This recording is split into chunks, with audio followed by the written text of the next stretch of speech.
On September 14, 2020, in Fort Worth, Texas, two detectives pulled up outside a house on the west side of the city neighborhood. In a quiet morning, they knocked on the door. Hi, I'm Officer McClellan. Hey, no, they sent us out here just checking, but the van is parked in the yard. Technically a violation, so is Mr. McCurley? He's in the back. A 78-year-old man walked out from the backyard before either detective had spoken, before they had introduced themselves or stated why they were there. The man looked at them and said, Mr. McCurley. I ain't doing anything. I ain't got no money either. I ain't got no money. I'm a policeman. Come out of the rain. I didn't do anything. I ain't got no money either. That was his greeting. They sat with him at his kitchen table. They told him they were working a cold case from 1974 and were recontacting people interviewed at the time. He said he remembered the case. He had been following updates on Facebook. He was cooperative. He smiled. He made jokes the way people make jokes when they are trying to demonstrate that they have nothing to hide. He had an alibi ready. It did not survive the first minute. 1 week later they came back, this time with handcuffs. Glenn McCurley had been 32 years old on the night of February 16, 1974, when he grabbed a 17-year-old girl from a bowling alley parking lot on Valentine's night and drove her 7 miles from her boyfriend, her family, and the rest of her life. He had lived 1 mile from her family every single day since, for 47 years. This is what happened when they finally came to collect. Carla Walker was a junior at Castleberry High School in Fort Worth, Texas. She was on the cheer squad. She had piercing eyes and a smile that people who knew her were still describing with the same words decades later. She was just so nice. She smiled a lot. She was real active. Every group in that school said the same thing. The athletes, the quieter kids, the teachers. Nobody said it like they were being polite. They said it like they were still a little surprised that someone that genuinely warm had moved through their world. Her boyfriend was Rodney McCoy. He played quarterback on the varsity team. He had given her a promise ring, which in 1974 was not a casual gesture. It was a declaration worn on her hand in front of everyone who knew them both. Carla's youngest brother James was in 7th grade that year. He watched their relationship from close range and said later, with the specificity of someone who had thought about it many times, that out of every couple he had known, he genuinely believed theirs would have lasted. Rodney was just so crazy about her. February 16th was the Valentine's dance. Rodney was running late and Carla was already dressed and irritated. She liked being punctual, she wanted to see her girlfriends, and she called James from the house and told him she was thinking about not going. He talked her out of it. He said Rodney was coming. Just wait. Rodney arrived with the corsage. He pinned it to her dress. Their parents gathered everyone in the living room and took pictures, both of them in their Valentine's night clothes, Rodney in his jacket, Carla in her dress with the corsage, both of them looking like the beginning of something that was going to last. Then they wished them a good night, and the two of them left. Her parents, her aunt, and her uncle settled in with coffee and dominoes, waiting for the kids to come home and tell them about their evening. The dance was good. Carla spent time with her girlfriends. Around midnight, a couple they had been with needed to get home, a curfew, so Rodney drove them back to the school first. Then he took Carla to a fast food place and bought her something to eat, around 12:20 in the morning. She needed a restroom, so he drove to the Ridgely bowling alley nearby. They went inside for a few minutes and came back out to the car. What happened next took less than 2 minutes. A man ripped the passenger door open. He grabbed Carla with one hand and tried to fire a gun at Rodney with the other. The gun misfired. He began pistol whipping Rodney across the head instead, hard fast, until Rodney started losing consciousness. Carla was screaming the entire time. Not for herself. She was screaming at the man to get help, screaming at him to leave Rodney alone, screaming for her father. As Rodney's vision went dark, he could still hear her voice. When he came to, she was gone. He drove to the Walker house. And on February 17th, about 1:30 a.m. Sunday morning, I heard slamming tires of a car coming directly, hitting straight on a curb. And I heard Rodney's voice yelling, Mr. Walker, help me. They've got her. They're going to hurt her bad. I know they are. And then pounding on the front screen door. I looked up and I saw Rodney's face. And I could see blood. I could see Rodney's eyes bulging, his lips perched. He had a slash.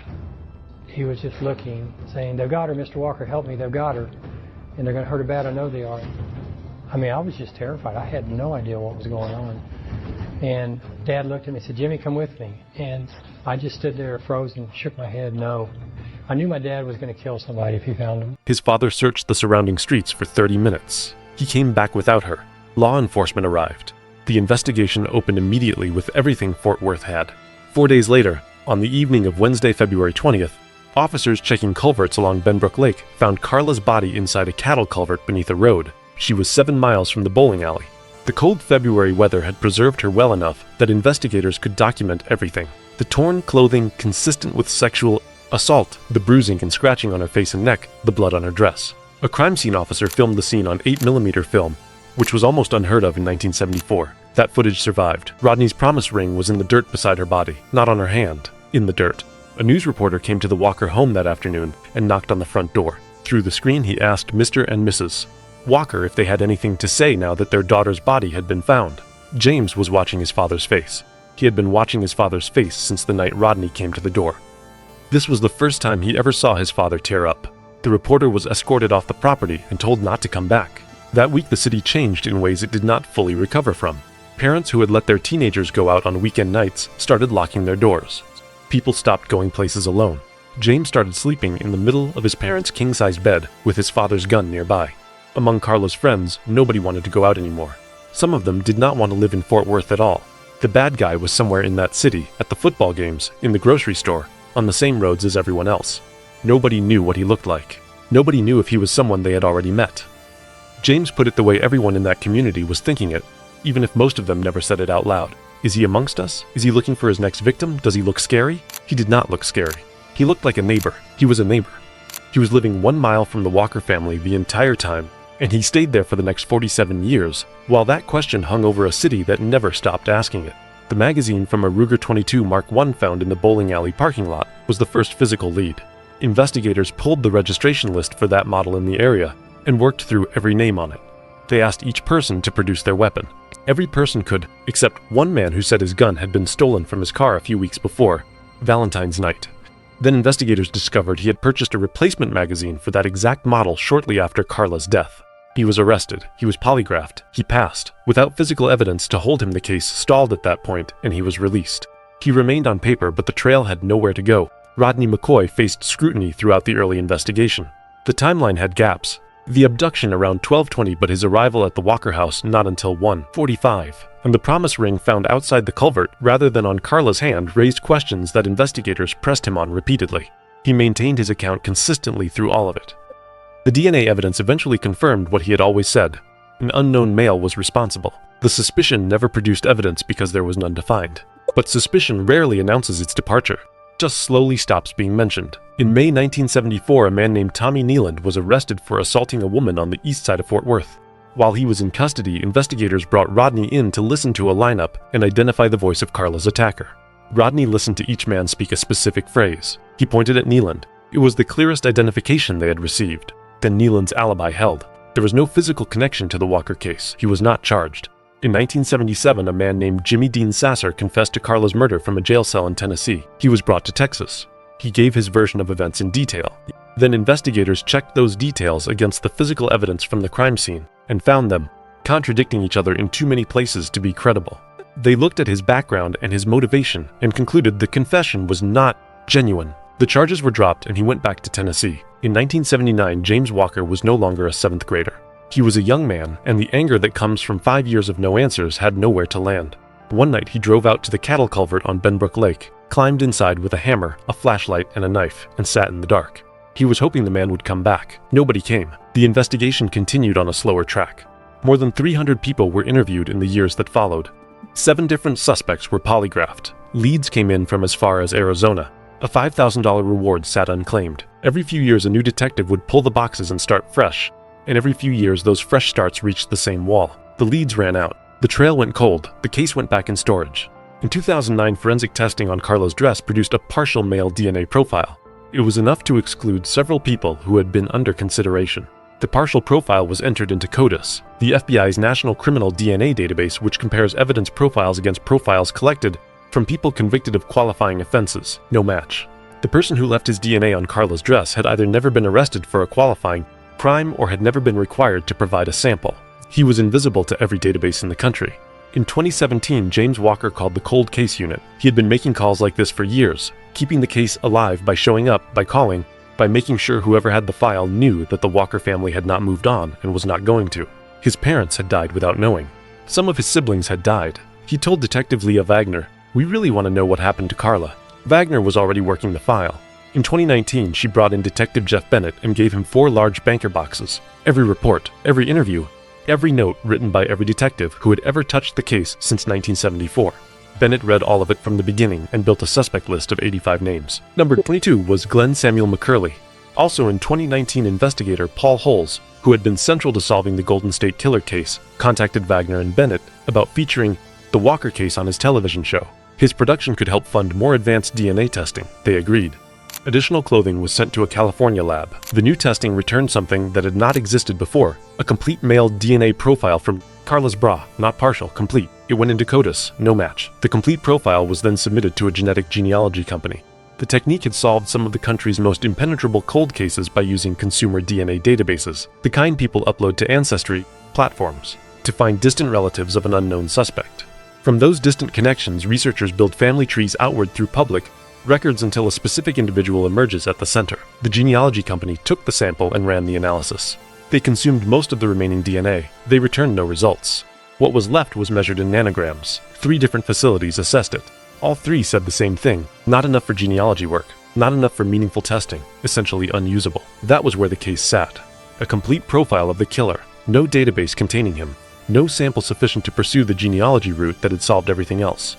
The one path forward had just closed. Then a scientist named Dr. Kristen Middleman watched a television documentary about the case. At the end of the episode, a title card read, "DNA testing is in progress." She knew what that meant. She had worked in forensic DNA long enough to understand that title card was not optimism. It was the production's polite way of acknowledging a failure without saying it plainly.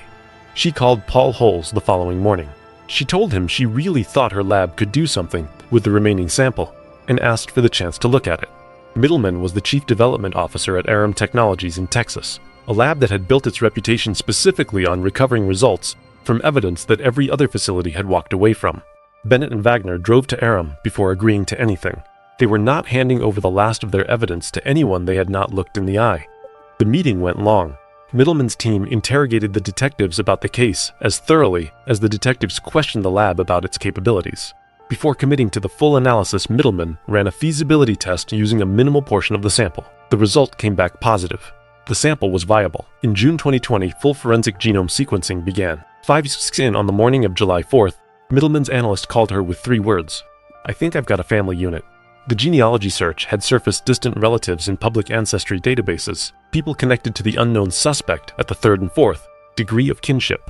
From those matches, the team had been building outward through historical records, tracing each branch through birth certificates, marriage licenses, census filings, and obituaries across multiple states. The branches were converging. Middleman stepped outside, looked at what the analyst had built, and talked through the structure. It felt solid.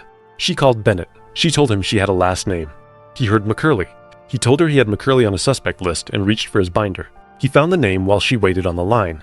Glenn Samuel McCurley Sr., deceased, 1972. Middleman pointed out that the offense was 1974. The father had died 2 years before Carla was killed. Bennett asked if he had a son. She checked. Glenn Samuel McCurley Sr. had 3 sons. 2 of them had not been in Texas in 1974. The third had been living in Fort Worth. Glenn Samuel McCurley Jr., number 22. Bennett said later that it was a goosebump moment, not because he was certain, but because he knew he was hearing something detectives had been waiting 46 years to hear. The McCurleys were confirmed at a Fort Worth address. An officer was sent on a welfare check, a routine pretext for establishing who was at the address without signaling that anything was under investigation.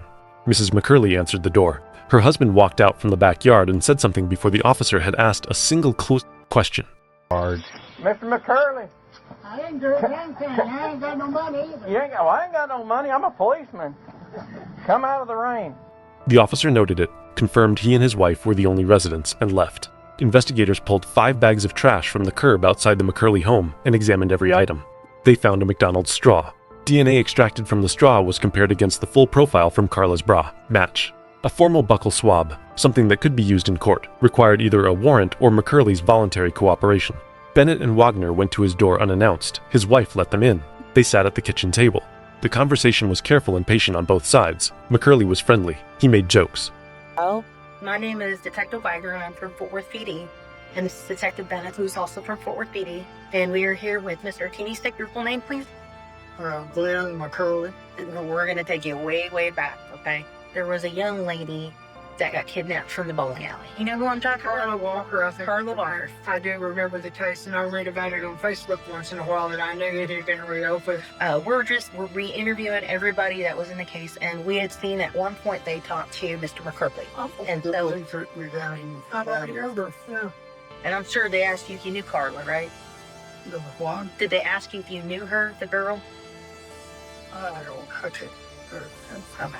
Yeah, well, I imagine what they would have asked you is, where were you that night? Well, I was with her part of the time because she was down here though. No, I gone to Midland. My daddy, my parents still lived in Midland. My daddy had surgery and I went with my sister and I don't know what's there. He had well, so I went out. His alibi collapsed in a single sentence from his own wife. He adjusted his story. Maybe he had been home, driving her to work, but she had just told him she was in West Texas. He kept talking anyway, and the hole kept getting wider. When they asked him about the Ruger, he said again that it had been stolen. There was a gun involved in the thing. Okay. And it happened to be a gun like Okay. it was a Ruger, Okay. 22. Mm-hmm. When I was fishing out here Mm-hmm.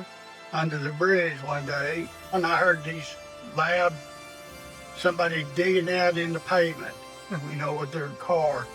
And I went back up there and I looked into their seat and they had stolen that gun. He had not reported the theft, he explained, because he was an ex-con and was not supposed to have a gun. They asked him to provide a DNA swab. Did they tell you why they were looking for a 22? There was somebody, a little girl had gotten captured or something. They were investigating because they found a clip. Okay. In order for us to eliminate you, the quickest way to do that is to get your DNA. Is that something that you would be okay with? We've asked for DNA for every guy that we've talked to. We've talked to probably about 15 of them. Well, I think they'd already gone through all that before. Mm-hmm. And they had to be down there. Did they ever ask you for your DNA before? I don't. They didn't even do that. That's right. No, you know what? It didn't happen till the 80s. His wife pointed out that DNA testing had not existed in the 1970s. He could not have given a sample back then. He agreed to the swab.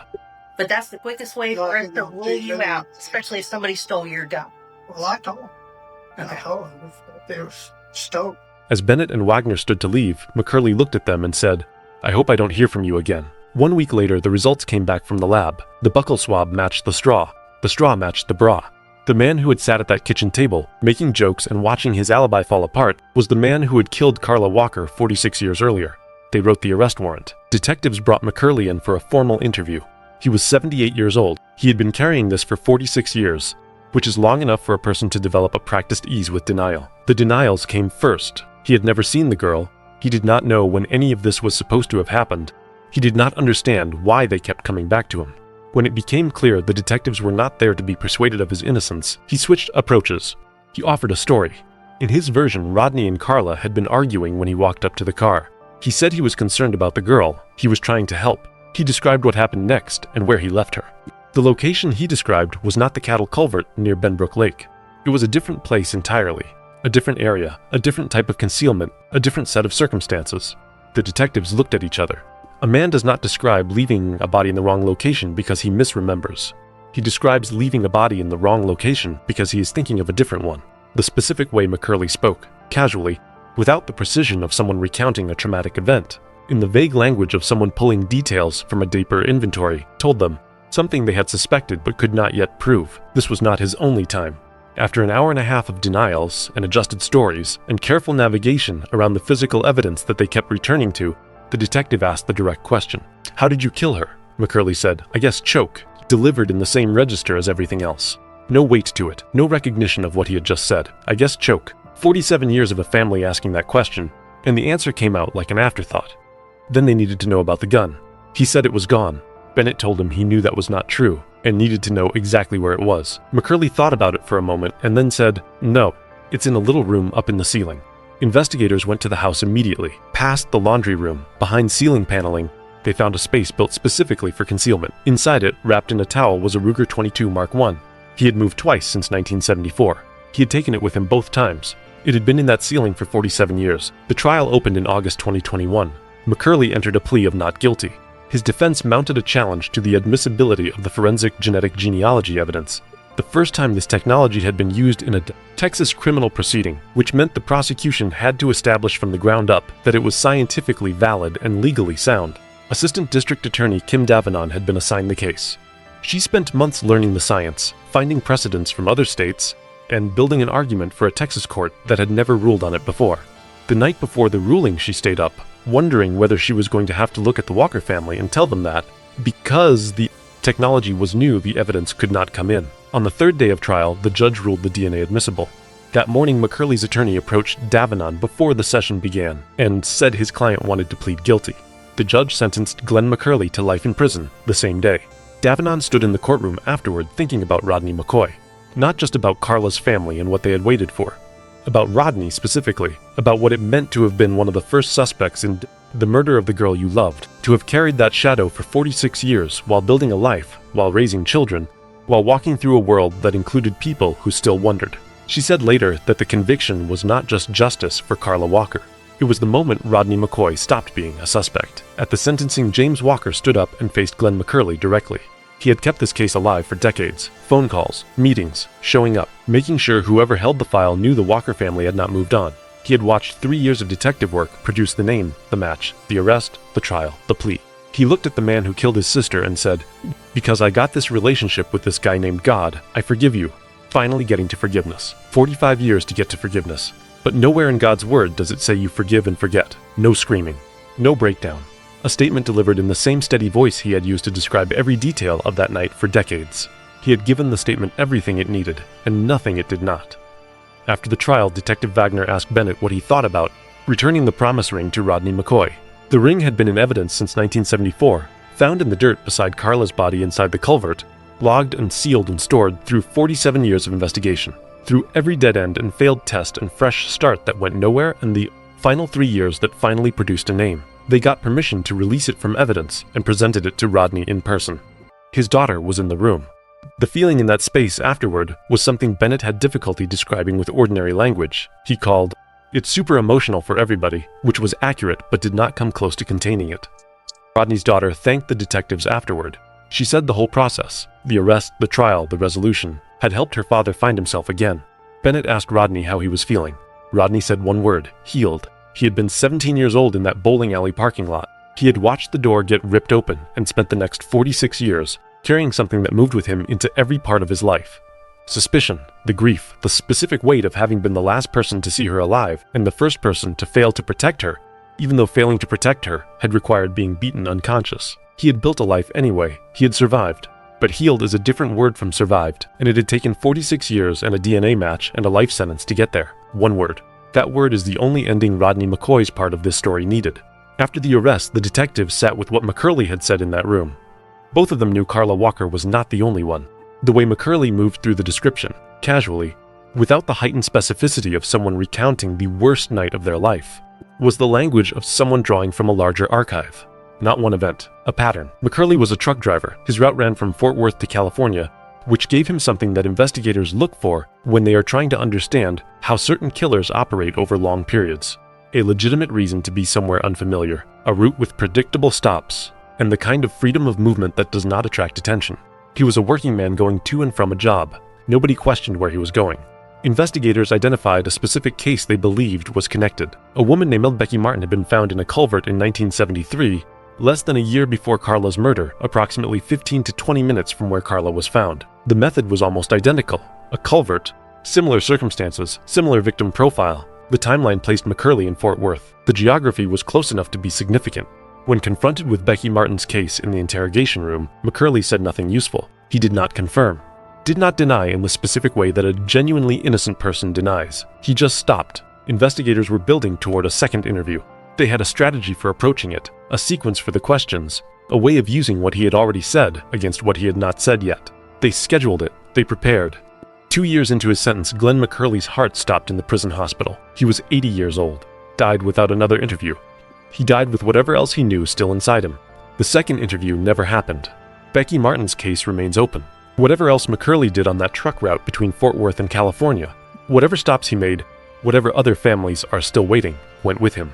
He had operated in the way that certain long-term killers operate, moving between jurisdictions, staying below the threshold that triggers an organized investigation, never appearing in any database because he was never arrested for anything that would have required a DNA sample. He had been known to police.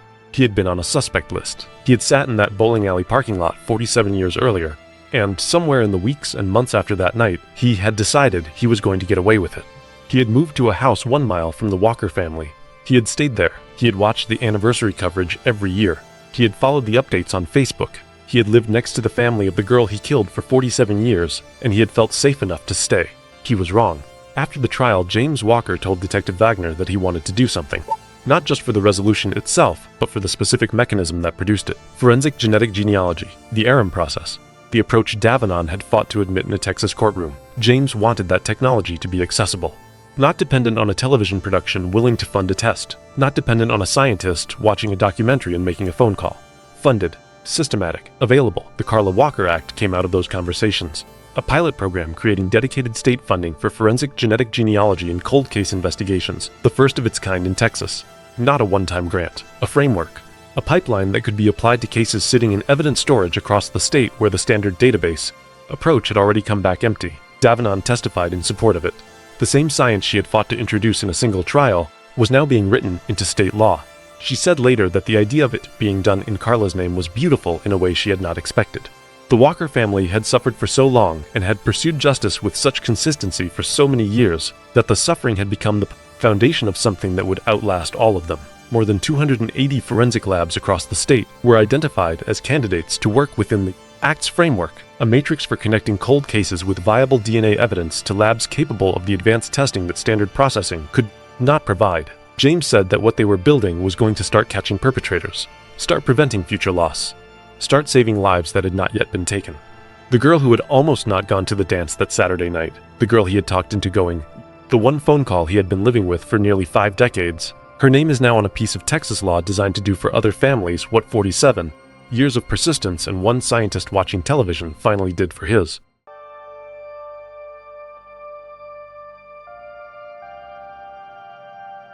If you found this video interesting and would like to help get it noticed by the algorithm, hit the like button and subscribe to our channel. Another way you can help is by checking out another one of our videos like this one. Thank you for watching, and be sure to click the video on your screen now for another fascinating cold case investigation.